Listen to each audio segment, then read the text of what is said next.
రేపు ప్రధానితో సీఎం కేసీఆర్ సమావేశం. నోట్ల రద్దు ప్రభావం చర్యలపై చర్చ.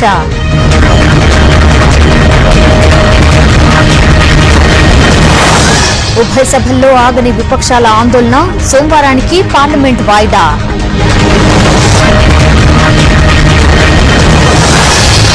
బ్లాక్ మనీపై నేతల మాటల యుద్ధం. కేంద్రం టార్గెట్ గా విపక్షాల విమర్శలు. 2000 లిమిట్తో బ్యాంకుల్లో తగ్గిన రద్దీ. రేపు నోట్ల మార్పిడి వృద్ధులకు మాత్రమే. ప్రధాని నిర్ణయానికి జనం మద్దతుంది. విపక్షాలదే రాద్ధాంతమన్న వెంకయ్య.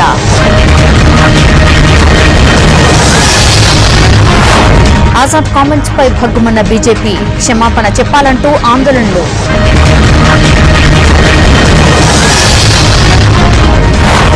టీఎస్ ఐపాస్ తో భారీగా పెట్టుబడులు. మరిన్ని ఉద్యోగాలు వస్తాయన్న కేటీఆర్.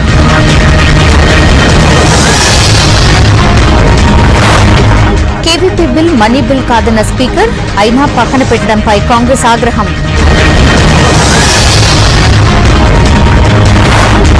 హాస్పిటల్ నుంచి ఉచితంగా మృతదేహాల తరలింపు. ప్రత్యేక వాహనాలు ప్రారంభించిన మంత్రులు.